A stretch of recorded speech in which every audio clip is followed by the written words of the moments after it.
Assalamu alaikum and welcome to All Things Niqab podcast. I am your co-host Nadia along with Karisha. Aisha's out doing something very, very important. So you just have us today. I like your niqab. Your little set is so cute. You got some colors going. Yes, I did colors today. I'm not gonna cry today, so I'm good. Oh, you look super cute. You know, I love black, and I love because I You always look like, cute. but it's never wide enough. That's good and wide. Yeah, I got this off of eBay, actually. Really? Yeah, it was. I want to say it is from Saudi. You gotta go hunting, girl. Oh, Because I always wanted the pleats. You can't see it because it's black, but I always wanted the pleated niqabs because I thought it was so cute. yes, I like the pleated and the ruffle ones. I just know I'm short, so The I don't ruffle know one, where it's going to okay, I have go. the ruffle one, and it just like it's so heavy. The ruffles are so heavy that my head goes like this all the time. See, that's been my worry about with the ruffles, and I was just like, I don't know. Yeah. Well, today is our live, and our topic is creating a Muslim atmosphere in the home. Yes. So that is an awesome. That's a really good topic. Mm-hmm. That's a really good topic. And one of the books that we're going to be using is, let me pull up the name so I make sure I say it correctly. I Um, uh, I think a lot of Muslims kind of miss that part too. Like you get married, you have a house, and it's like just because you're Muslim in the home does not mean that the atmosphere is of that Islamic establishment. Hello, exactly. Kimberly. Assalamu alaikum wa rahmatullahi wa barakatuhu. Miss Kimberly Ali, how are you? Yes. Assalamu alaikum. We know it's you today. All right. Yeah, no, and I think that's something that we lose track of a lot Mm-hmm. of times with a lot of families and a lot of people because we have a tendency to focus on everything else and then we forget. And Yeah. especially if you're a revert, or even I know for born Muslims, especially living here in America, you get used to conforming to an acceptance that's here Right. and you lose track of what's at hand, what's needed. Yeah. And So those are it's the just like it's customary. exactly, exactly. And you don't think about the simple fact that I know, like for me, coming from a revert background, I come from a Christian background. Mm-hmm.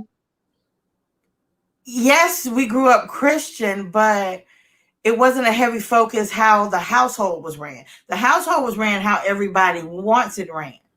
Exactly. But on Sunday you went to church, or on this day you did this, on this day you did that. And maybe some Christians and different faiths do run their household that way. I just know that the examples that I know of, it wasn't a part of their day-to-day life, like looking into Islam. And that Yeah. is something you get so focused in your deen that you make sure you're doing everything you have to do, but you don't think about the little things. Mm-hmm. Like, Mm-hmm. okay, yes, Exactly. it's your house, but are you running an Islamic household? And And this, the thing is, like for Islam to run an Islamic atmosphere, it doesn't matter about how many ayatul kursis and mhm, the last three surahs that you post all over the picture, all over your wall, or photos of Muhammad or Allah all over the world. It doesn't matter about that. It's what you bring inside and exactly, how you practice it. Because Islam is a lifestyle, so it has to cover exactly, everything, and it starts at the exactly, home. exactly. It fully starts in the home, and I think the home is where it should start because if you can get it in a part of your day to day routine, doing Mm-hmm. it anywhere you go is easy. Yeah. Because think about when you're out and about and you're just like, oh, you hear the done, and you're like, oh, okay, I'll do it later. But if you have a not do it later mentality Attitude. at Yeah. home, then it won't be I'll do it later. It'll come like that. And we all are human. We all fall short. Like I'm excited about this because I know, especially for myself, I learned something new about Islam if not every day, every week. At some point, Mm-hmm. I learned something new when I research, I read, I talk to other sisters. I learned something new. And this is something too that I think for all of us is important because we won't fully know all the steps to running an Islamic household. Right. And just remember, like, it doesn't necessarily have to be when you're married, you have an Islamic household. You could be a rewritten single and you could have an Islamic household. You know, The I household, didn't. No, I'm listening. no, I think an Islamic household just means like you eat, breathe, sleep, wake up. Your house is like those things. The normalcy of things should be always in the remembrance of Allah, and that's key. Exactly. Because, like, think about, like, you have sisters that are not married and they're Muslim. They may live in a household where they have non-Muslim relatives. Right. I have non-Muslim relatives. You have non-Muslim relatives. But you can still have your house as an Islamic household. It doesn't make them Muslim. But you have to know exactly how to do that, not have an opinion upon doing that. Right. Even if you have, okay, say for all my readers that's like living at home with non-Muslim families, your room can be your little musalla. You know, it can be your atmosphere, and you just step outside your room, you still have to maintain that basis. Exactly. I know one thing is that is key is that it's reciting Surah Baqarah. Yes. Yeah. I play that sometimes, just like on the 100 times. I have that stuck in my YouTube. That is that. Oh, if I ever could learn that surah in Arabic all the way, you guys wouldn't be able to tell me nothing. I'm gonna tell you right now. I'm gonna be all collar popping. I'm gonna be. I'm gonna be a whole new sister. Y'all gonna be like, yeah, she learned it. I'm telling you right now, everybody's gonna be like, oh yeah, she learned it. That's why she's so happy because she learned Surah Baqarah. I mean, Omar, he they had a celebration for him when he mastered it. So, but Surah Baqarah is it keeps the shaitan away. Say recite Surah Baqarah in the morning, from the morning to the next morning, it keeps shaitan away. And if you do it in the night, it's from the next morning, from the night to the next night. So if you keep it constantly throughout that day, it'll be good to memorize it. So let's see. Exactly. Here it says, the same way we go to our Christian relatives' house and respect us the same way they should respect my Muslim household. Yes, exactly. But let's get into how to establish one. Yes. So, what did you find? Okay. So, I'm actually utilizing the same book that probably a lot of sisters have. And the book, it's titled, and I'll type it in there. Let me make sure. I had it a second ago. Okay. Okay. Advice on Establishing an Islamic Household by Sheikh Muhammad Sal al Muhajid. And I probably chopped up his name so bad, but okay. But that's the book that I'm utilizing. But yes, I agree with assalam wa alaikum assalam, Florence. And I agree with Kimberly. Like it is. But you take that with you everywhere. And if you take it with you, you actually do dawah. And I can tell you, I'm looking at those pleats. I can see them now. That right there, I want. Like I'm looking at, like I can see it. At first, I was like, then I saw, ooh, I like that. Okay, so the first part in the book, and this is going to take us more than one live for this, but the first part that I discovered in the book was it says that Allah said, Bismillahir-Rahmanir-Rahim, and Allah has made for you in your homes an abode. And that comes from Surah 1680. So it says, Ibn Kathari said, here Allah, may he be blessed and exalted, said, mentioning his complete blessings to his slaves. He has given them homes which are a peaceful abode for them. to which they retreat as a heaven which covers them and gives them all kinds of benefits. So the question in the book was, what does a home represent for each one of us? Is it not the place where we eat, enjoy intimacy with his wife, sleeps, or enjoy intimacy with her husband, but it says his wife, so I'm reading it. Sleeps and rest. Is it not the place where he can be alone and can meet with his wife and children? Is the home not a place that offers cover and protection to women? Allah tells us, Bismillahirrahmanirrahim, and stay in your houses and do not display yourselves like that of the times of ignorance. That comes from Surah 33:33. Okay.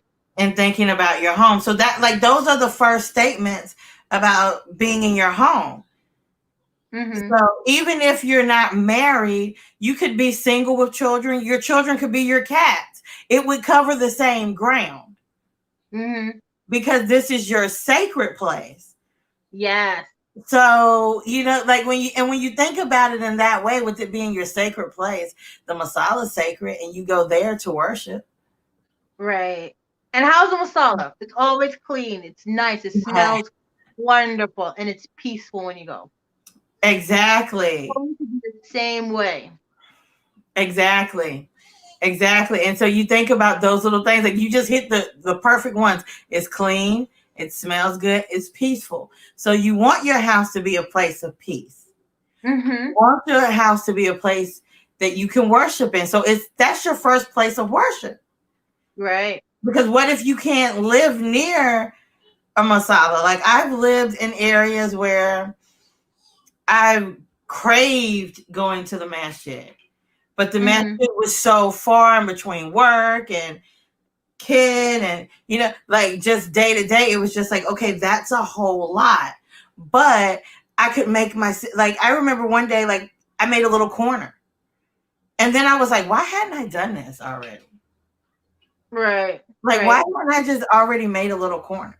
Yeah. Kimberly says, our house also represents all of what you mentioned. But when people come visit, people should know Muslims live here. The way that people should know that Muslims live there is the way how we are interacting with each other. If you have a child that knows the adhan, it's going to call the adhan to prayer. Having an Islamic atmosphere in the house should be for Allah Subḥānahu wa taʿālā, not for people. Because again, you can have as many pictures and paintings as you want of the Kaaba and the surahs all over. That doesn't do anything, because in Islam we are to memorize the Quran. We're not supposed to put it up for display. It's not an advertisement. It should be of a peaceful atmosphere. The same way, if your relatives were to go to the masjid, they should have the same as they would go to in the home. So, because you go to the masjid, they don't have a whole bunch of stuff posted everywhere, and it's peaceful. Exactly. It's very peaceful. Yes, it's half the faith. Yes. Exactly. Yes. It's very peaceful. It's a place of solitude. There's a Quran, you know where it is. Like, okay, so let's think about all those things since we're saying that. What are things you think of that you know that if you go to the masjid, what's there? Prayer rugs, Qurans, imams. Everyone's talking on a low. You don't hear anyone yelling in a masjid. No one yells in the masjid. It should be the same way in the house. It should have that feel, that respect. And I think if we put in our mind, as Muslims, we put in our mind that our home is sacred, just like the musalla, just like a masjid, then maybe we'll get into that routine. The 5 prayers are called in the masjid. It should be the same in your house. Exactly. Now, like you say, you recite Ayatul Kursi. You recite Surah Baqarah, or you place Surah Baqarah in the home. If your house doesn't smell of sweetness like the masjid, then you get that and you have that state, that peacefulness.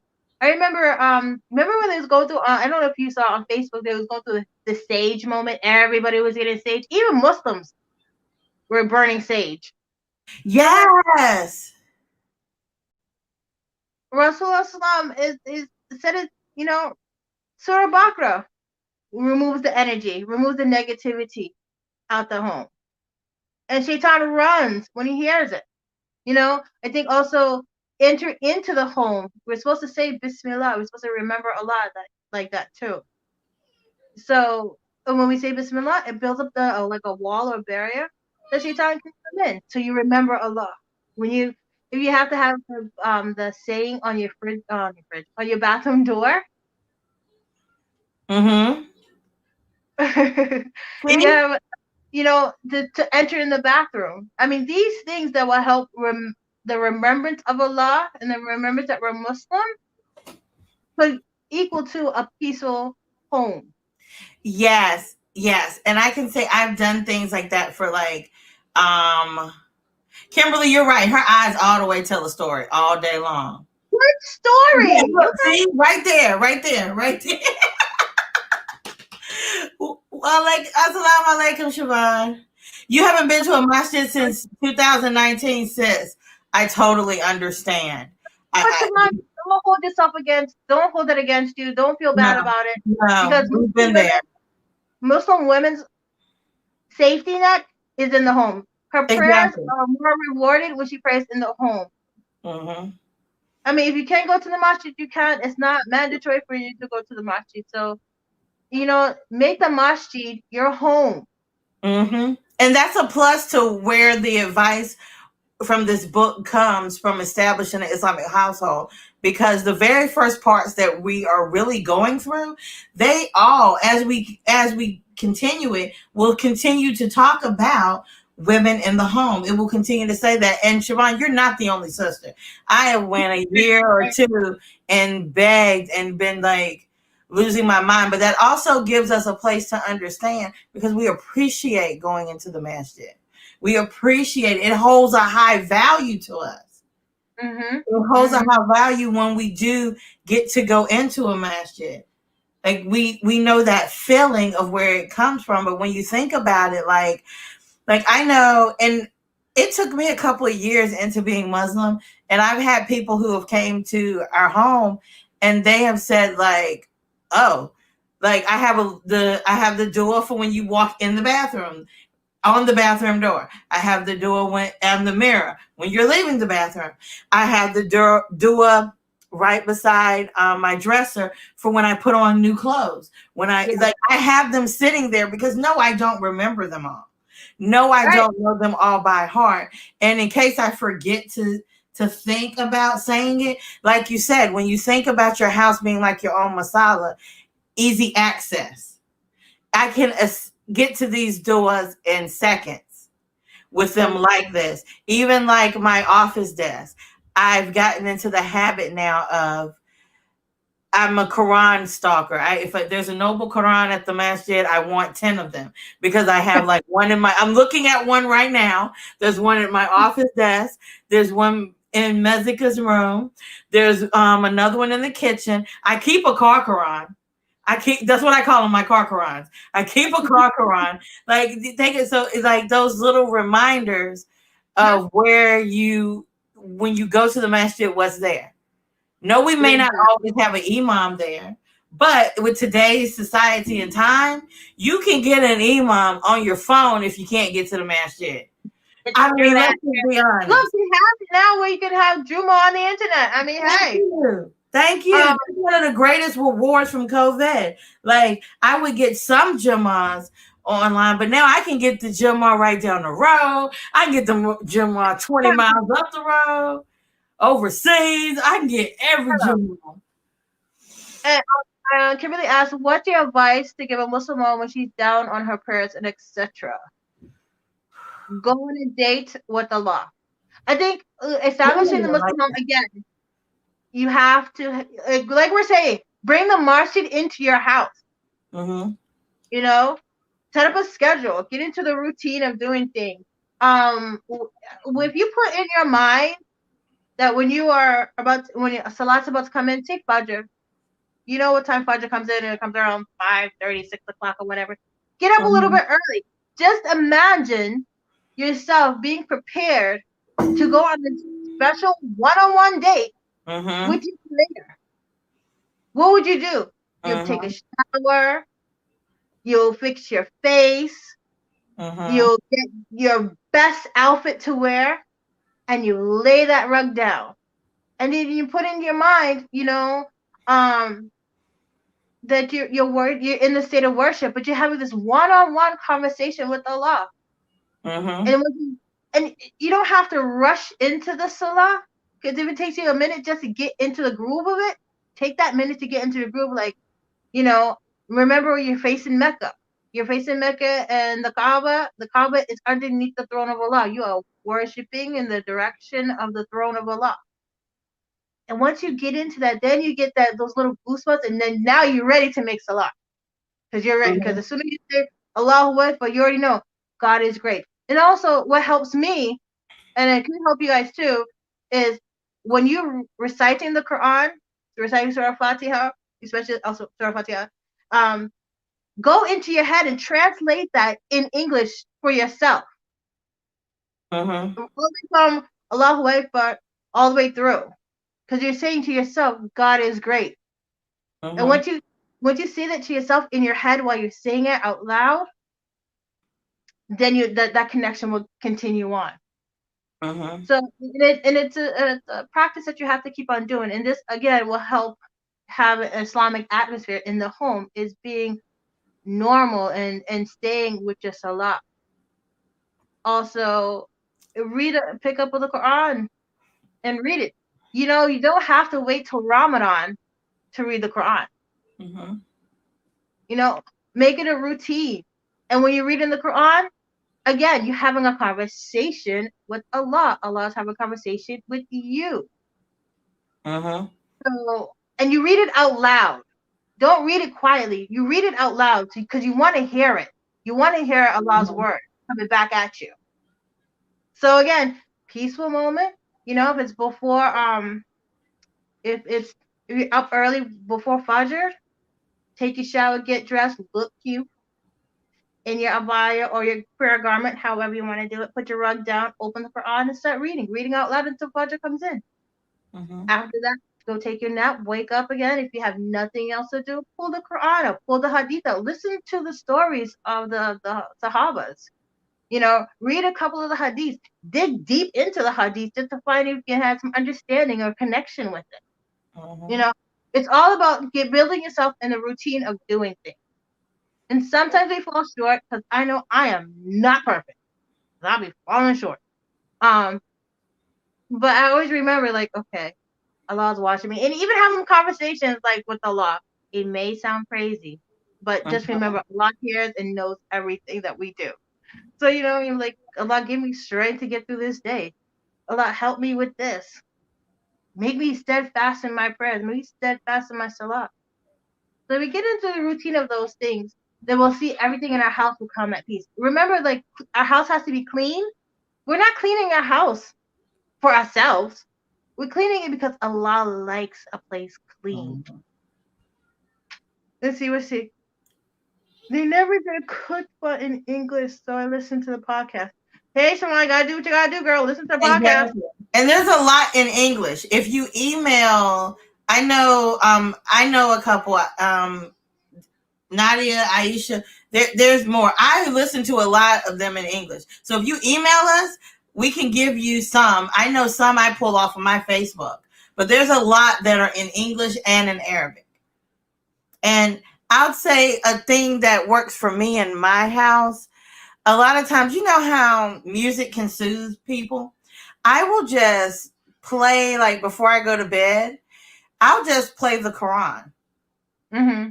So it's constantly going on in my head. I'm constantly hearing it, especially like I know, okay, I missed a lot, or I was late on a lot, or and instead of getting down on myself, which sometimes I still do, I'll just go back to it and think, like, even if I'm cooking or doing things with the kids or studying, I'll just have it in the background playing on an old telephone that I have or one of the tablets. I'll just let it play. And like Nadia said, I do my salats. I'll sometimes play the YouTube for the salat, but just to remind myself how to reconnect with the words, because Al-Fatiha is such a beautiful conversation. Yeah. I will say it in English while it's still going so I can remind myself. Exactly. Yeah, so I can remind myself about the reasons and what I'm doing, and just little things like that, especially for people who, I know we all fall short. We don't always have time to read. We don't always have time to go through that kind of thing. But something little as like an old phone or a tablet, or just have it saved in your YouTube playlist and just play the Quran or just play something in the background at night or when you wake up, and it'll put your mind in that place. And this may sound crazy, but I've literally had a conversation with Allah and been like, Allah, I want to wake up for Fajr. I missed Fajr yesterday. Well, I've been missing Fajr for a while. I kid you not. I woke up for Fajr. Like I was wide awake. Like I was ready to take on the world, woke up. I didn't halfway wake up. I all the way woke up. And if you are missing any salat, as soon as you remember that you missed it, make it up. Exactly. That's why you have night prayers. Again, the night prayers doesn't have to always be for Ramadan. We have night prayers all through, and just remember that Allah goes down to the third level of the sky, the heavens, and He asks the angels, "Who's worshiping me?" And they'll point out who is up late making those night prayers. So I know, like I said, everybody has those moments of getting down, and it's really the getting down is the whispers from Allah. I mean, not whispers from Allah, astaghfirullah. The whispers from Shaitan. The whispers are from Shaitan, and then it's like, oh, I missed this prayer. Well, I have another one. I missed that one too. Oh, you know, when you get in that moment, when we get in that funk moment, that's when we have to be like, you know what, cut this out. Let me go take my shower, make my wudu, whatever I need to do, and let's get this prayers on. Exactly, and just put it there, and just take your time, take your time through it. I'm just being honest. I've had times where in between work and the kids, I did 2 rakahs when I knew I needed to do 4, but I could do 2 slow, and then that night, and sometimes it was 2 or 3 days later when I made up the extra rakahs. And I'm just being honest. There were times when it took me a couple more days to make them up, but I still just squeeze it in there. When you plan and when you remember the fact that your intention and you have the desire, to sit down and get your prayers done. Another goodie is beautiful thing. Fasting. Fast the prophetic fast. Rasulullah fasted on Mondays and Thursdays. Start fasting on Mondays and Thursdays. A little bit more, fast a little bit more. But you know, it starts with us, and then it will like generate to the house. It will. We have to keep our house clean because Allah Subḥānahu wa taʿālā likes cleanliness. We make our 5 prayers because Allah loves His servants worshiping Him. You know, all these things you have to remember. If you play Surah Baqarah or you recite Surah Baqarah, which I know it is to be true, it's like the atmosphere changes in the house. We don't need sage. We don't need sage burning in our house. We just play or recite Surah Baqarah. It does. Even learning the surah, because if you play it long enough, you're going to learn it. You're going to pick it up.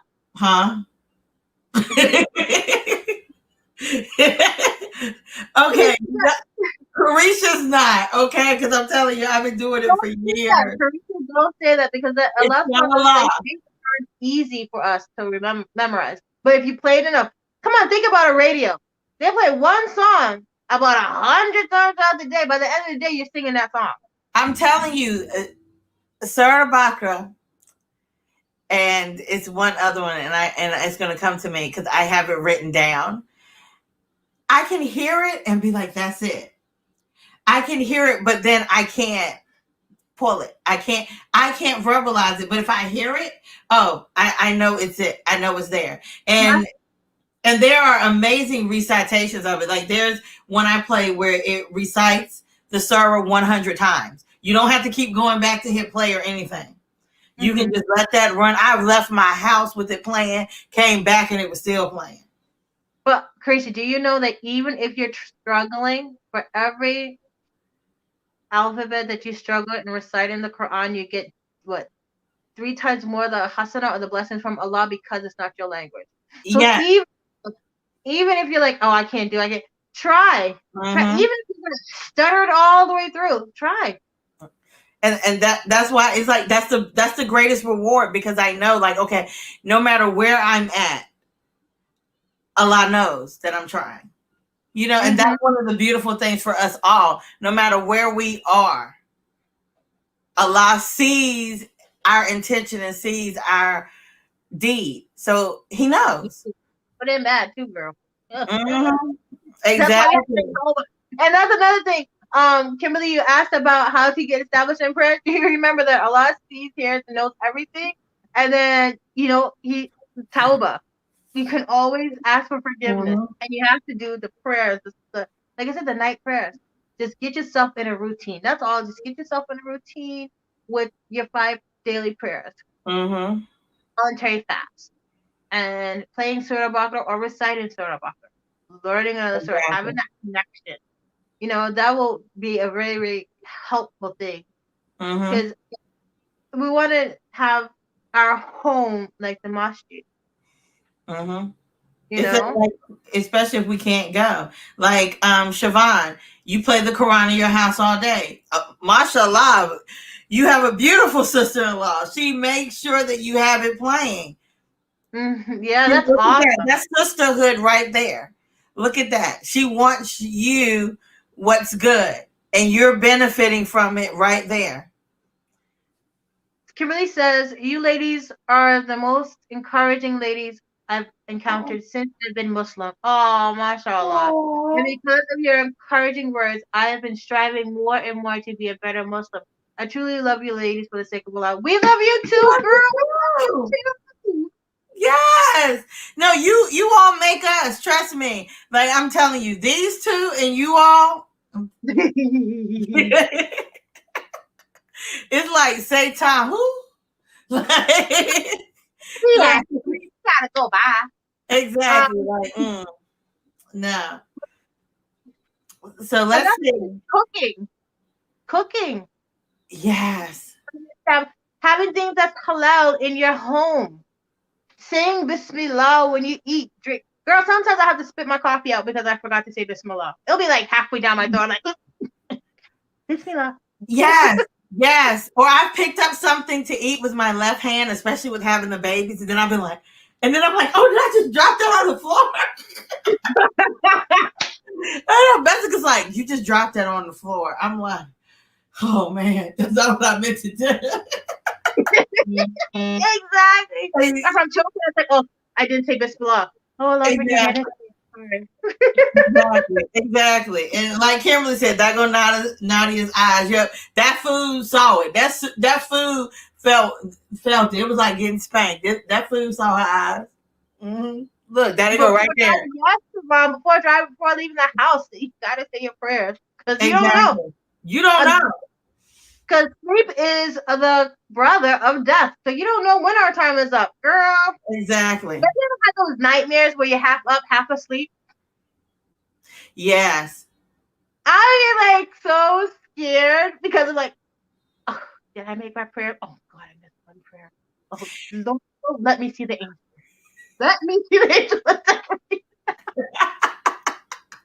Let me tell you, like, I'm like, oh, he almost got me. Exactly. You like, wait a minute. Or you can't sleep, or I start hearing sounds, and I'm like, Allah. But then, like you're right, and then you be like, oh man, what did I do? Oh, I know what I did, and then I'll blame it on everything. Even Messica does it. She'll go, mommy, we gotta make salat together. Why? Because I don't know. I think I was doing it wrong. Why? Because I failed. You failed. Look, I failed. And I'm like, But yet, like But when you, you get those moments, that's when you have to get them. Like, okay, let me make my wudu and pray, because Allah's like sending these signals now. He's like, get it together, get it together. exactly, You're way too exactly. late. But so having that in our mind, and especially building that love. Oh my gosh, having that love for Allah.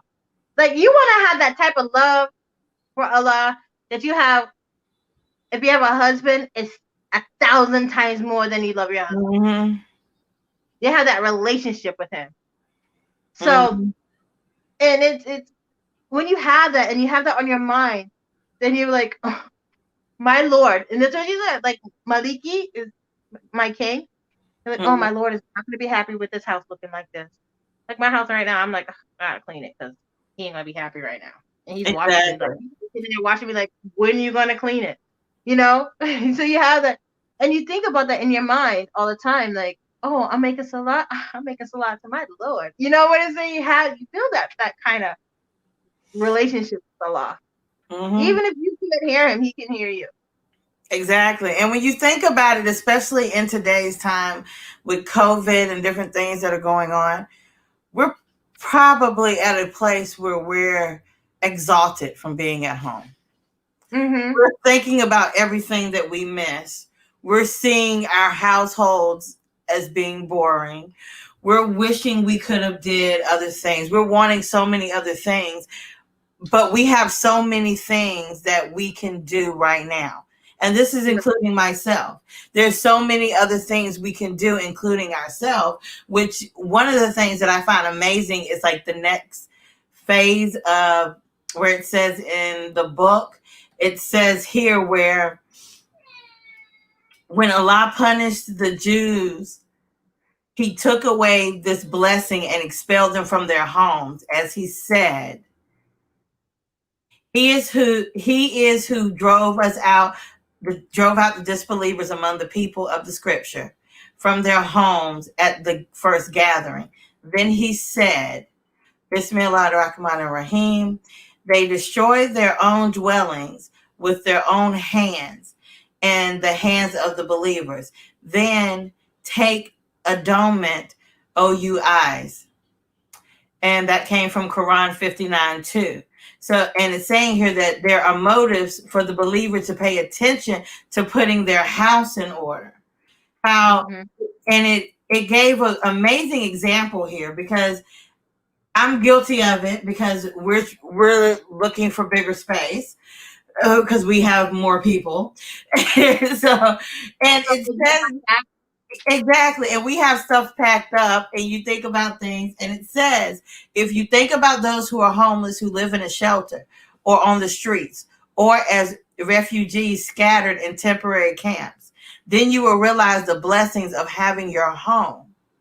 If Mm-hmm. you listen to a distressed homeless person saying, I have nowhere to settle, no fixed places to stay. Sometimes I sleep here and so on. Sometimes in a cafe, a park, a seafront, I sleep in my car. Then you realize the distribution that is the results from not having a blessing of a home. Mm-hmm. And that it is your safe place and it's to be sacred. And look at the blessing in that alone. That's where you live. That's where you lay your head. That's where you invite people over to eat. That's where you Don't take eat. advantage of it. It's like, You don't get take advantage of your home. exactly. You get rewards for not taking advantage of your home. Right. Like alhamdulillah, like we're talking about our prayers, and yes, we need them as well. But on top of that, you get rewards for respecting where you live. Yeah. Like, Yeah. wow, like, and that's a day-to-day thing. You don't want to be in filth. You want to be comfortable where you live. You want to have clean clothes. Like a cute, like my cutest outfit in the house is one of my. I like sometimes I'll mix a lot in a fancy abaya. Like, Girl, yeah, me I too. want to be Don't fancy play. in the I house. do that too. I Oh, I don't thought want to it feel all was so frumpy. Like I don't want to feel all frumpy, but like I was like so like little things like that, like spruce it up. Like and we have time, a lot of us right now with COVID. Like you're getting rewards and blessings just from cleaning your house and sprucing it up and making yourself comfortable. That's beyond putting up Islamic notations. Yeah. That's day-to-day cleanliness. That's cooking. Those are the day-to-day things you're already doing. So right there, that's worshiping Allah. Yep. Yep. It's a constant worship. I didn't know that. I thought I was the only one that get dressed up to make prayer. No, I do it sometimes. Mezika look at me and she'll be like, I come out, I'll be like, oh, you should wear that to the masjid.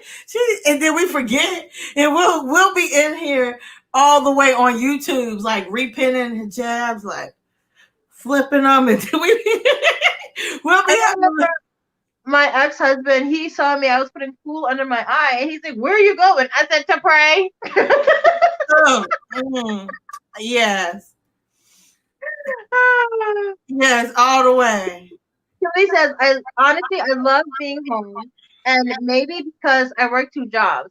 But on my last night at work, I am rushing home. I've always loved to stay home. Girl, me too. I think COVID made me semi-introverted because I love being in my house. Oh yes, we're total introverts. We're like when COVID hit, we were like, people are like, well, how's your daughter taking it? Fine. We're already in the house. Like, we're fine. Like, yeah. And we do miss the masjid. We do miss, because the masjids here, we've found local masjids that we enjoy who have a lot of activities. So we did miss that, but I can go to the grocery store and come back home, and we can have fun. We can sleep. Sleep is a reward. Getting rest, we can rest. So I understand that completely. Yeah, I understand that completely. Have you ever had this moment? And again, it's all about establishing a Muslim home atmosphere. Is that you wake up in the middle of the night for absolutely no reason? Yes. You know why? Why? Because Allah He wants you to worship. Ooh, see, there you go. There, see, and think about, we a lot of times don't think about that. We pop on the TV, and that's why I mentioned like reading. Yeah, like if you don't have the time or the energy, or you have to search for books, TV has expanded itself right now. You can pull up YouTube, your Facebook on TV. So if you have your masjid or a sheikh you like listening to, and you didn't have time to listen to the sheikh in the middle of the night, I jokingly say all the time that inshallah, I get the greatest rewards because my kids from day one in the middle of the night listen to so much Arabic or surahs, they're going to be able to check me. Like, and I know half the time I'm half asleep. I don't even remember what I played last night. My nap I took this afternoon, I don't remember what was being played there because it becomes second nature. But I know that I made that second nature instead of doing something else. Instead of doing something else. Yeah, exactly. Exactly. So I think for us, it's like to establish a Muslim home, you have to first establish the 5 pillars of Islam, and one of them is salah, making salah, cleaning your house, and know that you're doing it for Allah. I mean, even if someone's getting angry in the house, Rasulullah said, if you are angry and you're standing, sit down. If that's lay down. You know, if 2 people are arguing, one has to walk away. Because again, no one's going to argue in the masjid. So no one should be arguing in the house. I have seen men outside of the masjid just to argue. Yes. Yeah. For the home. And you know what? You just brought up the next most amazing point. It says here in the book, the Prophet ﷺ said, there are 5 things. Whoever does one of them, Allah will be with him. Visiting the sick, going out for jihad, entering upon his leader with the intention of rebuking and respecting him, or sitting in his home so that the people are safe from him and he is safe from the people. The Prophet ﷺ said, the safety of a man at times of fitna is in his staying home. Hello. So right there, there's another reward, and these are all acts that when we really think about them, these are selfless acts because in doing them from Allah and making it a part of your day to day, you're protecting yourself while creating an Islamic atmosphere. Just realizing that you, and I know that's hard for a lot of us because we have friends, we have family, we all, including ourselves, we all struggle with, oh, well, think about the cousin or the friend or the coworker who had the party or the event. And then you feel like, oh, well, saying no and this, and you feel an obligation to them because of who they are to you. Well, there's a higher obligation there, and we all have to battle that back and forth. Right. But I think once we get that established, like our higher obligation is to Allah and pleasing Him only. Once you can get to that, then everything else is easy. You can easily say no. What they doing? Where they going? Oh no, I'm good. I'd rather stay. Exactly. And I'll tell you a trick. You say no enough times, they're not gonna keep asking you. Hello. Although, let me correct that. Sometimes people do, but for the most part, they're not going to keep asking you. But there's always going to be one or two people that's just going to keep asking you because whatever's going on with them, we can't help that. We can't help that. But it's going to be far and few people, or it's going to become the thing where it's like, oh, well, don't ask them. They're not going to go. Or like my greatest that my family experience, people get excited when we show up because they're like, they came, like, because then it's like, oh, they came to the dinner. Oh, okay. Then you really get some love. You get some real love there because they're like, oh, they're here. Yes, we're here. I don't. You feel like you're like coming to America. Flowers, dancers. You start walking like, yes. I'm Karisha. Yes. You think about, you have your husband, those who are married, and he comes, he's like, he has to face the fitna outside. I mean, some of us sisters, we do too because we have to work and stuff, but I'm saying, when you come into that house and it's peaceful and it's clean and it's quiet, when you say Assalamu alaikum or Bismillah, the angels in the house greet you back just to know. And that's the thing, I think for us Muslims, we always have to remember that we are the ones that believe in the unseen. Yes. We're the ones that believe in the unseen. And so even though we can't see it, we know they're there. We can't see Allah, but we know He's there. So and I'm going to tell you something with that statement. If you live in a household where you're the only Muslim, you can salam that building. We ride past the masjid and we salam the masjid, and I don't know if someone's in the building, but I know that's the masjid. If I ride past someone I know who is Muslim home, even if I'm not stopping by their street, I salam them. You can salam the angels that are in the house. So don't feel like, I don't want sisters who are the only Muslim in their household to feel like there's no one there to salam them back. There is. The angels are there. Allah sees you doing that. And then when you're in a dwelling with other Muslims, you don't feel like when you walk in the door like, Assalamu alaikum. You be all loud about it. In your head, if no one's home, you can shout it. But if it's uncomfortable with other people, you can salam when you walk in the house or when you leave the house to yourself, because you're getting the angels are there. Exactly, they're there. We have 4 angels. We have one in the right, one in the left, one in the front, one in the back. The one in the front watches us and prevents us from doing anything to harm us, unless it's from what Allah permits us. Has us to do. And then the one on the right writes a good deed, the one on the left writes a bad deed, and the one in the back protects us from anything from behind. Exactly. So we never feel like you're alone. Even if you are new to Islam and you feel like you're by yourself, you're not by yourself. And think about it, you have this guest. You have these guests. They're unseen, of course, because you can't see them. But they're in your house. Exactly. When you have guests come over, who's cleaning up the house? You're cleaning up, you're vacuuming and stuff because you're having physical, mortal guests come over. just remember, and I'm just reminding myself too. Me too. Don't Yes. perfect, because we're reminding each other and we're reminding you guys. We're all reminding each other of the same thing. You have a constant guest in your home. Yeah. And even when you sleep, when you recite Ayatul Kursi before you go to bed, Allah has an angel come down and an archangel come down and watch you while you sleep and protect you from shaitan. So you can't have any nightmares.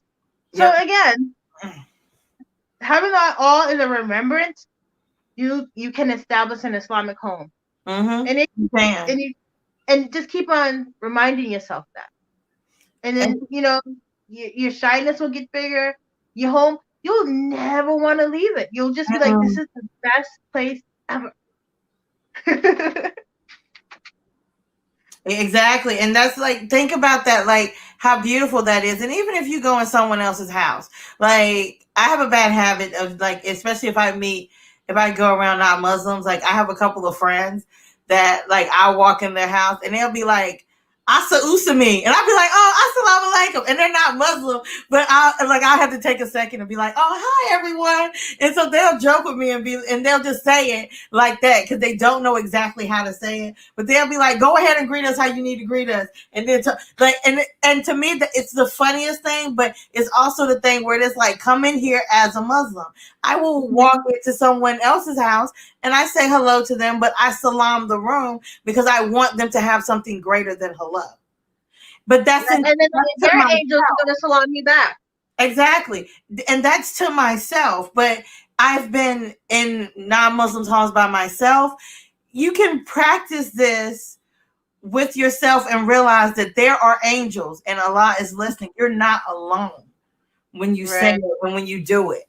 Like, so don't ever feel like, well, because I don't have a family or I don't have someone, we've all wait until I'm married to establish a Muslim home. I'm gonna wait because I want to do it with my husband. No, girl, do it now. Because you're Muslim. You're room. Exactly. You're Muslim. The thing is, like, Rasulullah invented minimalism. Not these two white men. It's like life simple. Have your Quran. If you have your phone, put it on. You just create that atmosphere for yourself. If you have that inner peace and you want to do more, and constantly remember Allah. And don't remember Allah. I will say, remember Allah as He is our Master, our Creator, and our Lord. He's also a Habib. Al Habib. He's the lover. So He's your lover. He's my lover. And He loves us more than anybody in this world. So when you have that thing in your mind when you're making your salat, if anything, that will get you want to jump up and want to make war prayers. You want to pray all night because you know that He's listening. That's the best part, is like He's listening to you. So you have, like, if my house is in a mess, I'm like, okay, I can't make salat because my house is in a mess. I have to clean my house because I know I can't pray in a messy house. They laugh at me because I'll look at them and be like, get out the room. And they're like, oh, yeah. They know, like, I can't get comfortable. I can be getting ready to go to bed. And if the kids have, like, crawled on my bed, I remake my bed and then I get back. And they laugh at me all the time. Like, and I'm just like, I can't sleep. I can't, because I think about how it makes me uncomfortable. Now, today, this right here, you all just reminded me that, okay, when I clean the house and I go to sleep, the angels are in a clean space. I overlooked that thought because I just thought about how when everyone sleep, the house stays clean. Like, like, we all have thought that. We all have thought that, whether it's your kids, your cat. I don't want to cook until, like, the dishes are done. I'm not cooking. And then my husband's like, my body has rights over me. You better feed me. Oh, man. Exactly. But yeah, you remember that the angels are in your house, and they're your guests. They're your special guests. They're never leaving you until you die. Then you want to keep the house clean, because if you can keep your house clean for, again, mortals, us clay people, then why can't you do it for the angels? Exactly. Allah sees your house. I mean, think of the game Sims. Have you ever played this game? I did years ago. That's why I laughed. Stop playing it because it has a godlike sense to it. It does. when you play Sims and you see the dirty laundry or the garbage bag or the dishes or the guess what? You're clicking that button to clean it up. Exactly. So that's the same thing that we have to have in our mind too. Exactly. Allah is watching us, so we have to maintain and clean and stay. And even our thoughts. Well, not our thoughts, because our thoughts could be whatever, as long as we don't act on it and not be. But our speech, you know. Because are you going to swear in the masjid? No. No. Are you going to cuss somebody out in the masjid? No. So why do it at home? Bring the masjid into your home. Have that remembrance in your home. I mean, the masjid is there to remember Allah, and we have to do the same thing too in our house. Exactly. And that's one of the things to think of, and it'll become very, very natural to you. And I think that's one of the reasons why when we read a lot of things, even though I learn better actively in the masjid, I learn better in group halakas. Like I learned from this because we're all together. So yes, I want to be outside the home, but I think this is one of the reasons why it's a constant reminder and it's repeated that we should be in the home, because we should make it the best that we can make it. And in making it better, we make ourselves better. So it's really a benefit for us directly in this dunya and after. So it's really one of those things that helps us, because we will think about that. It even says, like you said about cursing in the book, it says that how Allah will reform you. It says that, would it be ata? A-T, it's A with a ta. It's a ta. So ata? Yeah. Ata said she was harsh of tongue and Allah reformed her. So it didn't say Allah hated her. It said Allah reformed her. And so and this was within the home, that there were guidelines to pay attention to. It helps you correct your worship. Like these are all factors that they talk about in the book. It helps you pay attention to correcting your worship. It gives you strength in your iman. Because if you can do all these things for Allah, and when we think about it, we get frustrated with our families, our cats, our company. I cleaned this whole house and now y'all gonna eat and leave, or I cleaned this whole house and y'all won't help me. And we see that we're doing it for other people. But in reality, we're doing this for Allah. So we can find pleasure in it. I don't like washing dishes and standing in one place. I like being active. You see, I'm not even still in a chair. So I like moving around. So washing the dishes is like to me. But when I think about, I'm not washing the dishes for everyone else. And sometimes we do get it in our mind, like, look at all of this I did for you. And then washing dishes. Exactly. Oh, you do too? Yeah, girl, I hate washing dishes. But I know if I wash the dishes, Allah will be happy because the dishes are clean. Exactly. Allah will be. So then it's deeper. So then you can find it different, because sometimes people won't help you. Sometimes people will not do things. And I'm going to tell you one of the most amazing tricks that work for me. And I know a lot of people, and there are so many people, if you ever come across anyone who's been around me, they know. Mezika and I love to clean the masjid.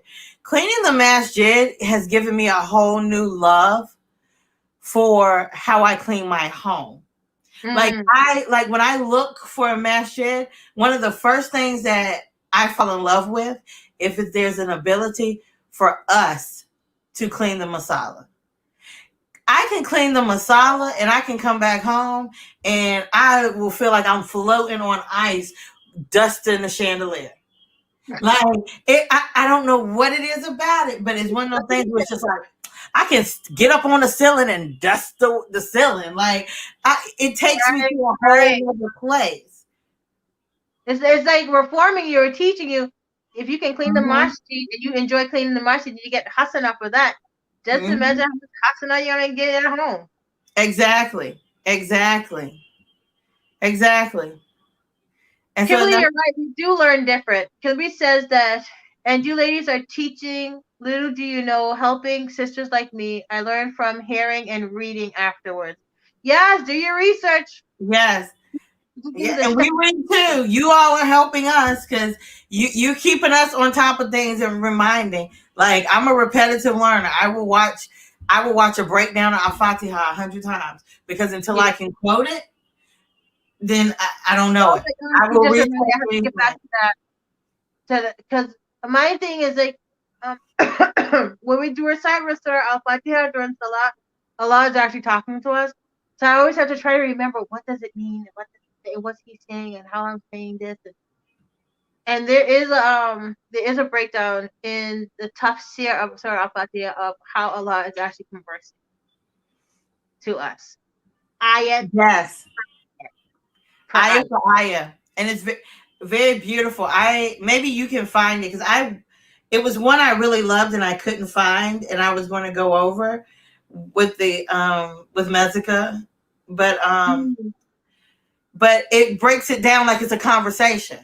Yes, Yes, yes, yes, that one. yes. Yeah, it breaks it down as if like you say this and then Allah says okay. Like I don't want to My quote it. I don't stomach want to has repeat it crazy. because I don't I'm want like, to mess what? Allah saying that? it up. Sometimes you read the Quran. Again, this is all about building an Islamic atmosphere in the home. When you read the Quran out loud, Yeah. sometimes it feels like it's like, oh, he's really talking. Because Mm-hmm. he's really correct. And sometimes I get in those moments where I'm like, oh, is Allah being sarcastic? He needs to stop. I get in these moments where I'm Exactly. like, you have that connection. So, anyway. Exactly. That is so true. That is so true. Like it's amazing. It's one of the most beautifulest things, and it reminds you of why you're Mm-hmm. Muslim. It reminds you of why you do the things you do, and it Mm-hmm. reminds you that it's a part of your day to day life. Being Muslim is not for the weak. We say this all the time because it's not something you do one day. You do Right. it every day, all day. Right. You can do it every day, all day by yourself. We have all done it. And if you fall short, you're human. Yes. Like that's one of the beautifulest things to me about Surah Al-Kahf. It reminds us that we're human. It reminds us that Allah knows that there are people who will completely not understand, completely never do it. And the fact that you understand, you desire to do it, you want to do it, you Mhm. spend 5 seconds and think about Allah, whereas they don't. So there's Yeah. your level of being a perfect Muslim is your level. It doesn't compare to anyone else. So where Exactly. you put your household, those are your building blocks to your household. Mm-hmm. Those are your building blocks to you. And your connection. Yeah. Exactly. That's one of the things that always happens to me every Friday when I read Surah Al-Kahf. I always remember and think, even when I doubt my shortcomings at home and different things with the kids or people, when I read it, it gives me that reassurance. Surah Duha does that for me. Really? Yeah. Uh Because when the revelation came down of that surah, it was a time when Rasulullah SAW was feeling depressed and hmm down because the Meccans no one was believing him. And then there was Surah Duha. That one. I was like, oh, this is good. So Kimberly says, I fall short, ladies, and I feel so bad like I committed a crime. Girl, yes, that's good. That's a good feeling. That's You good. run with that feeling, okay? You Exactly. feel horrible. You feel Yeah. bad. You feel terrible. Because with that, you know that you can sit down and get into Jude and ask God to forgive you, and you can start all over.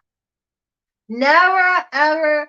It's like when you feel guilty um about a sin or not making your prayers, that's your soul reminding you like, hey, we got to get together on this. We got to go do. And the further away from that, Allah puts a black heart on us. And then Exactly. the bigger the heart, the bigger the spot, then your whole heart's black and you won't feel guilty. So yes, it's good to feel guilty. Feel guilty for not making the prayers. Feel guilty. hmm And there's something here. I'm pulling it because there's a statement that Allah made when the prophets wanted when everything was going good and they weren't being tested.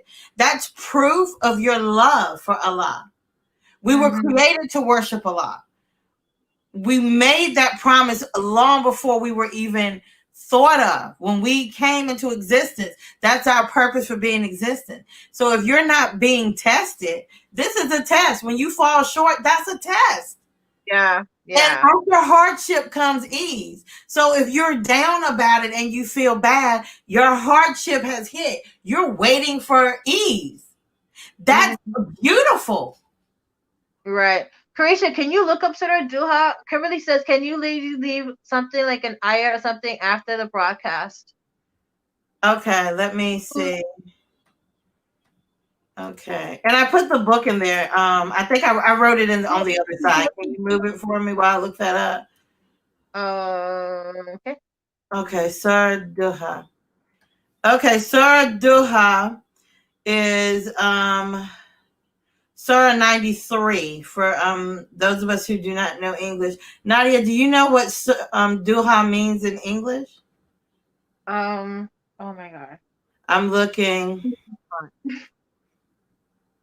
How do I? Duha, the morning hour, morning bright. Yeah, it's done, Nadia. It's because Surah Duha is also the salat that you make after Fajr. It's between after Fajr and Duha you make Surah Duha. It's the dawn. It's like the dawn Surah. So yeah, how do you? I copied it. Yeah. So Kimberly, I'm going to post Surah Duha. And what was your surah that you like reading? Surah Kaf? So I like Surah Kaf, but we read that on Fridays. So Surah Kaf does wonders for me, but Surah Bakra is my go-to all the time for everything. Oh, we lost Nadia, but she should be back, inshallah. But yes, Kimberly, we will post the surahs in here. Surah Duha is Surah 93. It's the whole surah. It's Surah 93. And so we're typing it in to put it in here for you so that you have it. And there is an amazing website, and we're not sponsored by this website at all, that I like to use. It's called Quran.com. You can go to that surah. It has the Arabic script to the side, so you can hear it in Arabic, each ayah or verse. And then you can see the English beside it. So you can play it. You can copy from that site. You can copy it and everything from that site. And I have an app that I have too that I download. I'll post it in after this. I'll post it on our webpage, our Facebook page. Okay. Because I just tried to post it. You know, we're three heads together. So when I know, right? When one it's just like, okay, how we do it? I don't know. How do we do that? It's actually an hour. It's been an hour since we were talking about the atmosphere of Islam. It's going to take us a couple of more because we just like touched on the why. We haven't touched on the how. How? Yeah, we just touched on the why. And you know, this is a beautiful thing to me. I'm going to think about from now until Tuesday, and I'll update you all about, I'm going to make myself more aware of my home Islamically and myself. Too. And I'm going to see what I'm missing. And I'm going to see how I can change it without buying any art, because I can write them, without buying any art, without doing anything other than utilizing myself and what I have in front of me. And I'm going to let you all know, because this is a test for us as well. Yeah. Since we have announced it, we have seeked the knowledge. Allah has blessed us with the knowledge. Now we have to go and run with it, girl. Exactly. Use it. Yeah. Now you know. And that's what I know I'm going to for sure do. I'm going to see, like, where am I falling short? Where am I putting other time? Where am I putting other things? I'm going to just like go through the day, and I'm going to write down what I did and what did I do Islamically in my household. And then I'm going to build from the next day, and I'm going to see what comes out of that. You know, I want to do that too. We should start doing playing Surah Bakra. Maybe I start playing it tonight. I'm going to play your Surah. Huh? I'm going to do Surah Duha. I'm going to play yours because I always play Surah Bakra because I'm trying to force myself to learn it. So I'm going to do your Surah. And this is actually Surah Bakra at least once a day so Shaitan doesn't come in. Oh, I play it all day. I'm trying to stop Satan from coming in. I'm trying to stop Satan from ever coming in. I'm trying to stop Satan, and I'm trying to remember it. So then when I go somewhere and I see a Satan, I can be like, I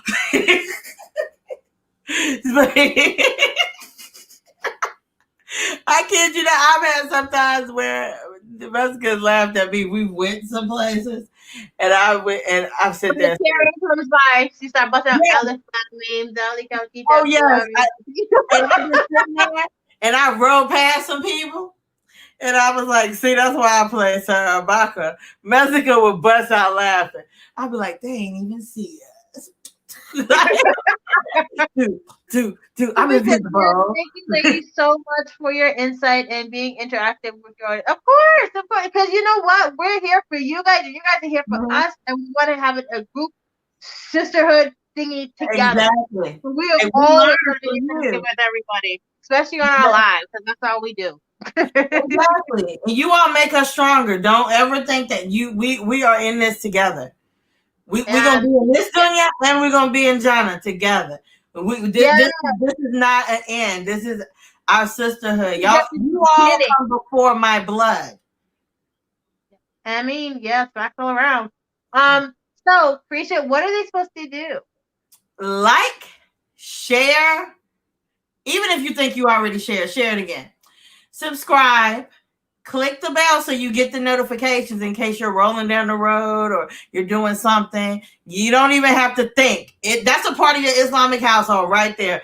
Hanging out with your like, share, subscribe. That's a part of your Islamic household. Right there. Y'all are part of my Islamic household. So right there. So click the bell. Every day, Tuesday through Friday. Yes. This is our little niche, our Islamic atmosphere. Exactly. It's like having your sisters over it's like having your sisters over for a halakha or meet up, and we all talking positive about how to do better, how to be better, how to love better, how to get better. Like everything is better. There's all betters there. Nothing but betters for each other. So, and we're accepting donations at allthingsniqab.com. I mean, are you saying I mean? Because I'm like, yes, I believe it. I believe it. Yes. So I'm your host, Nadia, and this is with Carisha, and we're sending our love and blessings to Aisha because she's doing something busy. And inshallah, we'll see you guys next week, Tuesday. Thank you for tuning in. Assalamu alaikum. Assalamu alaikum. Have a good night and enjoy your weekend and be safe. And stay in your house if you have to. If you want to. We'll post in the group, Kimberly, and anyone else who wants it, the name of the book and the surahs. Surahs that we have mentioned and the hadith. Inshallah. Assalamu alaikum.